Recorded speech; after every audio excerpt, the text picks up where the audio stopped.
Alors, dernier market mover que l'on passe en revue ce matin, Bernard, il s'agit d'Orange.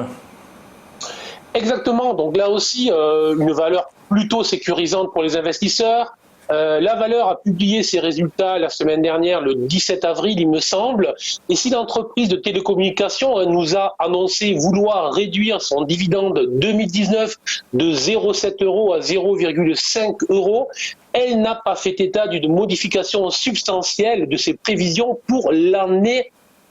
en cours, donc en 2020. Donc là aussi, par les temps qui courent, avoir une entreprise qui a de la visibilité sur l'année qui se présente est évidemment un atout très fort, très puissant pour un investisseur. Sur le plan technique, on remarquera là aussi que la valeur évolue un peu comme à l'image du CAC, dans une étroite zone de prix depuis donc maintenant le 25 mars, donc depuis plus de 20 séances. Cette fourchette de prix se resserre dans une formation que l'on appelle en analyse graphique un triangle, avec une borne haute résistance vers les 11,5 et un support, une borne basse vers les 11 €. Alors à très court terme, tout simplement, on pourra surveiller une accélération haussière éventuelle au-dessus des 11,5 pour des objectifs potentiellement rapides sur les 12,05 et les 12,73, et au cas où la valeur ressortirait par le bas, donc sous les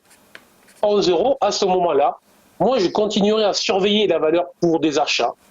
dans une optique de moyen long terme, et je surveillerai en fait une zone relativement large qui est comprise entre 9,58 et 11,30, donc une zone large, je vous l'accorde, mais c'est pour ouvrir des positions de type investissement long terme sur une valeur qui reste quand même une valeur de rendement,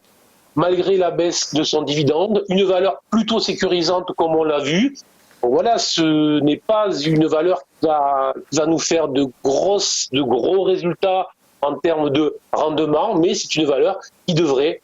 dans la période actuelle, faire que l'on ne prendra pas de gros risques avec notre épargne, et c'est, je pense, une valeur donc très intéressante pour les investisseurs.